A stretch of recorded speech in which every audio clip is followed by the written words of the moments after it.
नमस्कार दोस्तों, जय श्री श्याम। तो अपने पास अब फाइनली 3 दिन बचे हैं। 3 दिन जो ये लास्ट के बचे होते हैं, इसमें हर बच्चे की जो ऊर्जा है, क्षमता है, वो 300% हो जाती है। ठीक है, उसको लगता है कि इस 72 घंटे के अंदर कुछ ऐसा कर लूँ कि पिछले 72 दिनों का कोटा जो है पूरा हो जाए। तो अगर आप उस कैटेगरी के हैं तो इस वीडियो को एंड तक ज़रूर देखिएगा।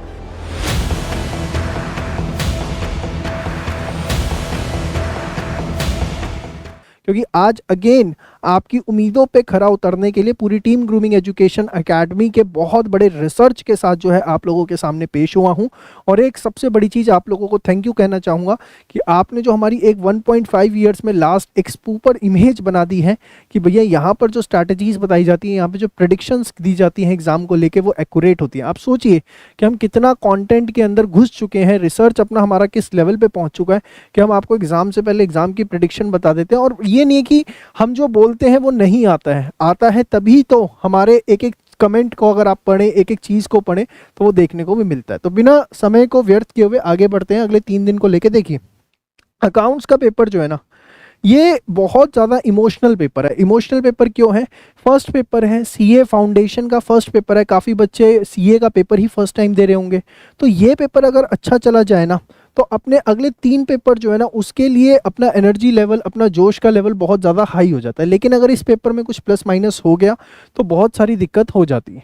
अब होता क्या है, देखिए, कुछ बच्चों के लिए पेपर कितना ही आसान आ जाए, उनका पेपर बुरा जाना ही जाना है, क्योंकि उन्होंने कुछ भी अभी तक पढ़ाई नहीं करी। और कुछ बच्चों का ये हाल है कि पेपर कितना ही मुश्किल आ जाए, उनका पेपर बहुत अच्छा जाना है, कारण उन्होंने बहुत ज़्यादा पढ़ाई करी है। मेरा मुद्दा ऐसे बच्चों के लिए नहीं है जिन्होंने बहुत कम पढ़ाई करी है, पढ़ाई नहीं करी, या ऐसे बच्चों के लिए जिन्होंने खूब ज़्यादा पढ़ाई करी। जो बीच के सेगमेंट के बच्चे हैं, जिन्होंने ठीक ठाक पढ़ाई करी है, वो अपने मार्क्स जो हैं लगभग 20 से 25 नंबर तक बढ़ा सकते हैं आखिरी के 3 दिन में, अगर उन्होंने मेरी स्ट्रैटेजी को फॉलो कर लिया। क्या है, बड़े ध्यान से सुनिएगा। देखिए, सबसे पहली चीज़ आपको ये चीज़ क्लियर होनी चाहिए कि आखिरी के 3 दिन में आपको क्या पढ़ना है। बहुत बड़ी चीज़ है जो आपको पता होनी चाहिए। तो मैंने अभी एक लास्ट वीडियो बताई थी आप लोगों को, उसके अंदर चैप्टर्स भी बताए थे। एक बार फटाफट यहाँ लिख देता हूँ कि सबसे पहला चैप्टर अपने आपका जो है वो फाइनल अकाउंट्स का होना चाहिए। अब फाइनल अकाउंट्स के अंदर एक चीज़ को ध्यान रखिए, हो सकता है आपके पास क्वेश्चन है, आपको कोई पर्टिकुलर एडजस्टमेंट ना आती हो, आपकी बैलेंस शीट मैच ना हो, आपकी प्रॉफिट ना आए, हो सकता है। लेकिन एक चीज़ देखिए कि यहाँ पर जो है इसके अंदर आपके पास क्या होगी, स्टेप मार्किंग होगी। सबसे बड़ी चीज़ है स्टेप मार्किंग, कि मतलब अगर कोई आपको एडजस्टमेंट नहीं आती है, या आपका प्रॉफिट मैच नहीं किया, या बैलेंस शीट मैच नहीं करी, तो घबराने की आपको ज़रूरत नहीं है, आपको स्टेप मार्किंग मिलेगी। मतलब अगर आप यहाँ पर एक 10 नंबर का क्वेश्चन आता है और जो चीज़ें आपको आती हैं सिर्फ उसको आप पुट करके आ जाते हो, जितना अपना दिमाग लगा सकते हो वो लगा देते हो, तो 10 में से आपके 6 नंबर या 7 नंबर कहीं पर भी नहीं जाते। तो आप बिल्कुल मत घबराइए कि मुझे बैलेंस शीट मैच करनी ही करनी है। मैं तो हमेशा कहता हूं कि इन चक्करबाजियों के अंदर आप बिल्कुल भी मत पड़ो। लेकिन बस एक चीज़ ध्यान रखना कि आप इसके लिए ना वर्किंग नोट्स के ऊपर पूरा ध्यान दें। मतलब जितना हो सके ना वर्किंग नोट्स को एग्जाम के अंदर प्रॉपरली बना के आए। फाइनल अकाउंट्स के क्वेश्चन के अंदर एक छोटी से छोटी कैलकुलेशन भी अगर आप दिखाएंगे तो ये आपकी स्टेप मार्किंग के अंदर बहुत ज़्यादा हेल्प करेगी। तो सबसे पहला अपना जो ये फाइनल अकाउंट्स का चैप्टर है, इसको एकदम सुपर स्ट्रॉन्ग कर लो। और जो आपको एक 12 घंटे की मैराथन हुई थी उसकी PDF मिल चुकी है, नहीं ली है तो लिंक डिस्क्रिप्शन में वहाँ से ले लो। उसमें जो फाइनल अकाउंट्स के क्वेश्चन है वो एक बार आप जरूर अच्छे से देख लेना। उसके बाद जो अपने लड्डू चैप्टर है, लड्डू चैप्टर कौन से हैं? एक तो हो गया अपना एवरेज ड्यू डेट। मतलब क्या चैप्टर आप समझ सकते हो। अगर अभी तक प्रिपेयर नहीं भी किया है तो वीडियो आपको इसका जो लिंक है डिस्क्रिप्शन में दे दिया। पूरे अकाउंट्स की फुल कोर्स मैराथन है, एक एक चैप्टर उसमें कॉन्सेप्चुअली पूरा डिस्कस्ड है, और आप वहां से सीधा कर सकते हो, और उतना ही कर लोगे तो भी चल जाएगा इस पॉइंट ऑफ टाइम पे। तो एवरेज ड्यू डेट हो गया। नेक्स्ट हो गया आपका अकाउंट करंट का चैप्टर, और चौथा हो गया आपका सेल ऑन अप्रूवल बेसिस। ये चीज़ें जो हैं बच्चा क्या करता है, इसको इग्नोर करके चलता है, इसको रिवाइज नहीं करता। नहीं, आपको सबसे पहले इसको रिवाइज करना है, क्योंकि एग्जाम के अंदर ये भी अपना 15 नंबर के आने वाले हैं। तो 15 ही हो गए, 10 ही हो गए, कितने नंबर हो गए? 25 हो गए। और आपको पता है एग्जाम में इसके क्वेश्चन करने में कितना टाइम लगेगा? 5 से 10 मिनट आपको लगने वाले हैं, हार्डली। इससे ज़्यादा का आपको टाइम नहीं लगने वाला। सिंपल सी कैलकुलेशन होती है, इसके अंदर कुछ होता नहीं है। भैया बड़े ध्यान से सुनो, जो मैं एक एक चीज़ आपको बता रहा हूँ ये बहुत रिलीवेंस रखती है, ठीक है ना।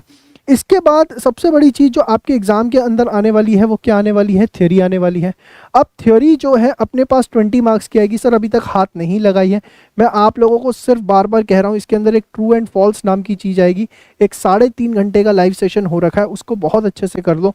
आपने सिर्फ वो 3.5 घंटे की लाइव स्ट्रीमिंग कर ली, आपके ट्रू एंड फॉल्स अच्छे से हो जाएंगे, थ्योरी का मेजर पार्ट आपका कवरअप हो जाएगा। तो 25 वहाँ हो गए, 20 यहाँ हो गए, टोटल अपने पास कितने हो गए, 25 जमा 20 कितने हो गए, 45 मार्क्स। अब 45 मार्क्स आपके जब यहाँ पर हो जाते हैं ना, सिर्फ इतने पार्ट से एग्जाम के अंदर, एक चीज़ मैं जो बता रहा हूँ बड़े ध्यान से सुनना कि इसको करने में कितना टाइम लगेगा। ये 45 मार्क्स का जो पेपर है एग्जाम के अंदर 1 घंटे के अंदर हो जाना चाहिए। एग्जाम को करने का तरीका भी यही रखो, जिस तरीके से पढ़ के जा रहे हो ना, ढूंढ लो फटाफट 15 मिनट के अंदर फाइनल अकाउंट का क्वेश्चन कहाँ है, आता है नहीं आता, जो आता है वो कर देंगे। एवरेज ड्यू डेट का कहाँ है, अकाउंट करंट का कहाँ है, सेल ऑन अप्रूवल बेसिस का है, क्या है, थ्योरी क्या है। 45 मार्क्स की दिखेगी, हो सकता है 50 की भी दिख जाए। 1 घंटे का टारगेट, इसको उठा करके क्या करें, फटाफट खत्म करें। इसके बाद जो है अगर हम आगे आ जाएं, आगे अगर हम बात करें तो अपने पास आता है बैंक रिकंसिलेशन स्टेटमेंट, लगभग 10 नंबर का एग्जाम के अंदर आएगा। डेप्रिसिएशन की बात करूं तो वो भी 5 से 10 नंबर का अपने पास एग्जाम के अंदर आएगा। तो ये आपकी जो है सेकंड प्रायोरिटी बन जाती है कि भैया इसको फटाफट 1 घंटे के बाद करें। हो सकता है आपको फर्स्ट पार्ट में कुछ ना आता तो सीधे BRS और डेप्रिसिएशन का उठा लो। तो 45, और अगर मैं यहाँ पर सिर्फ 15 नंबर जोड़ लूँ तो 60 नंबर अपने सीधे सीधे सिक्योर हो जाते हैं। आप सोचो 60 नंबर सिर्फ इतना पेपर करके अगर आप पहले 1.5 घंटे के अंदर ले लेते हो, 1.5 घंटे के अंदर आपको पता है कि आपने ऐसा पेपर कर लिया जिसमें से आपके 60 नंबर का हो गया है, और इस 60 में से आपके जो है 50 नंबर कहीं पर भी नहीं गए। क्यों नहीं गए भाई, आपने 60 में से 60 क्यों नहीं बोला? हो सकता है कुछ पॉइंट्स आपको ना आते हो भाई, कुछ भी हो सकता है वहाँ पर, बट अगर आप सही तरीके से करके गए हो 60 में से अपने 50 नंबर बन गए। आप सोचो अगले 1.5 घंटे के अंदर आप कितनी जान लगा दो, क्योंकि आपको पता है आप पास तो हो चुके, पास हो चुके। अब मुझे सिर्फ जो मेहनत करनी है वो झंडे गाड़ने के लिए करनी है, मुझे अपनी दाल रोटी वाली मेहनत नहीं करनी। दाल रोटी मतलब पहले 50 नंबर, अपनी अगली मेहनत होनी है वो अगले 50 नंबर की होनी है, कितने झंडे मैं गाड़ सकता हूँ। फिर आपका दिमाग भी चलेगा, आपके अंदर ऊर्जा भी आएगी, आपका जो कॉन्फिडेंस है वो भी बहुत हाई होगा और आप फोड़ के आ जाओगे वहाँ पर। उसके बाद क्या करना, ये हो गया भैया जो आता है वो कर लो। सपोज आपका कंपनी अकाउंट्स का क्वेश्चन आता है, आपको पार्टनरशिप आता है वो कर लो, आपको कंसाइनमेंट आता है वो कर लो, आपको इन्वेंट्री का चैप्टर आता है वो कर लो, आपको रेक्टिफिकेशन ऑफ एरर आता है, आपको बिल्स ऑफ एक्सचेंज आता है, आपको एनपी होता है। देखो सारे भारी भरकम चैप्टर्स हैं, कोई भी हल्का चैप्टर नहीं है। आप इसमें देखिए सारे के सारे भारी भरकम चैप्टर्स हैं, आपको जो आता है आप कर लो। लेकिन अपने 3 दिन की स्ट्रैटेजी की जब आप बात करते हो ना, तो सबसे पहले आपको ये मेक श्योर करना है कि डे 1 जो है अपना, डे 1, और बेशक अगला जो है आपका नेक्स्ट हाफ डे भी आप ले सकते हो, 1.5 दिन के अंदर इतना पार्ट जो है अपना स्ट्रांग होना चाहिए। कोई थ्योरी की बात नहीं करेगा आपसे, थ्योरी पढ़ो थ्योरी पढ़ो, सब प्रैक्टिकल की बात करेंगे। यही हमारी एक्सक्लूसिव रिसर्च है, क्योंकि हमें पता है थ्योरी आनी है 20 नंबर की यार, और वहां पर हर बच्चा 17-18 नंबर ला सकता है, उसमें कुछ भी नहीं है। परफेक्ट रिवीजन बुक आप लोगों के पास है, तो सिर्फ वो अच्छे से कर लो थ्योरी के, 20 में से 20 नंबर लेके आओगे, 19 की भी वो मत सोचना। तो ये सबसे बड़ी चीज़ है। उसके बाद जितना आता है वो चीज़ें आप करें। अब सर कहाँ से करें, देखिए ये बहुत इंपॉर्टेंट चीज़ है, इसको भी समझिएगा। अगर आपके पास हमारी परफेक्ट प्रैक्टिस बुक है तो सबसे पहली प्रेफरेंस वो रखो कि वो करनी है, नहीं है तो मैं बता रहा हूँ क्या करना है। और सेकंड आपकी प्रेफरेंस होनी चाहिए परफेक्ट रिवीजन बुक, और कुछ करने की ज़रूरत नहीं है। बट काफ़ी ऐसे बच्चे भी हो सकते हैं जिन्होंने हमारा कोर्स ना लिया हो, वो किसको अपनी प्रेफरेंस दे, वो अपनी प्रेफरेंस दे ICAI मॉड्यूल को, कि ICAI मॉड्यूल के जितने भी इलस्ट्रेशंस हैं पीछे, अपने जितने भी एक्सरसाइज के क्वेश्चंस हैं वो अच्छे से करने हैं। उसके बाद जो है लास्ट 4 अटेम्प्ट के RTP, लास्ट 4 अटेम्प्ट के RTP ये जो है उस चैप्टर के आपने बहुत अच्छे से करने हैं। उसके बाद जो है सर हम क्या करें, उसके बाद अगर आपको उस चैप्टर के पास्ट एग्जाम क्वेश्चंस मिल जाए तो वो आप कर लीजिए। तो अगर आपके पास PP बुक PR बुक है तो पहली प्रेफरेंस ये, नहीं है तो आप अपना पढ़ने का स्ट्रक्चर इस तरीके से रखें। और एक सबसे बड़ी चीज़ जो आपको ध्यान रखनी है वो क्या, कि कोशिश करिए अगर अभी तक आपने एक भी मॉडल टेस्ट पेपर नहीं किया है, एक भी मॉक टेस्ट नहीं करा है, तो MTP ज़रूर दें। अब क्या दे सकते हैं सर इस पॉइंट ऑफ टाइम पे, तो जो आपका पेपर आया था दिसंबर 2022 में या जून 23 जो भी अटेम्प्ट हुआ था, वो पेपर जो है कम से कम आप कोशिश करें कि ये 2 पेपर अपने हाथ से पूरे के पूरे सॉल्व करें। और टारगेट ये रखें, 3 घंटे का टारगेट नहीं रखना है आपको, 2.5 घंटे का टारगेट रखना है कि मुझे ये पेपर 3 घंटे में नहीं 2.5 घंटे के अंदर सॉल्व करने हैं। क्योंकि ये मेरी पर्सनल प्रेडिक्शन है, इस बार पेपर का लेवल बहुत अच्छा हो सकता है। अच्छा किस सेंस में, कि वो क्वेश्चन जो अदरवाइज 10 नंबर में आने चाहिए थे वो आपको 6 नंबर में दे दे, 5 में दे दे, 4 में दे दे। जो क्वेश्चन 16 नंबर में आना चाहिए था वो 10 में दे दे। तो इससे पेपर लेंदी हो जाता है और कुछ नहीं होता। तो मुश्किल कुछ नहीं होता, बस पेपर लेंदी हो जाता है और कुछ नहीं होता। तो आप ये 2 पेपर कम से कम, जिन्होंने अभी तक एक भी मॉक टेस्ट पेपर नहीं किया और जिन्होंने हमारा कोर्स ले रखा है, 10 मॉक टेस्ट पेपर्स उसके अंदर है। अगर आपने कर लिया है तो बहुत अच्छी बात है, नहीं किया तो उसमें से 2-3 मॉक टेस्ट पेपर्स आप कर सकते हैं। और जिन्होंने कोर्स नहीं ले रखा, एटलीस्ट दिसंबर 22 मई 22 का पेपर अपने हाथ से पूरा ये सोच करके कि आप एग्जाम के अंदर उसे लिख रहे हो, उसे सॉल्व करो। इससे बहुत अच्छा कॉन्फिडेंस लेवल आएगा। ये एग्जाम के लिए बहुत ज़्यादा ज़रूरी है। आपको लग सकता है कि सर ये कैसी बात कर रहे हैं, लेकिन जब एग्जाम करोगे ना, पेपर करोगे, तो दिल से दुआएं दोगे मेरे को वहां पर कि सर ने अगर ये ना करवाया होता ना एमटीपी हाथ से, तो अपनी आज हालत टाइट हो जाती। क्योंकि चीज़ों को आ जाना एक अलग चीज़ है, चीज़ों को एग्जाम में डिलीवर करके आ जाना अलग चीज़ है।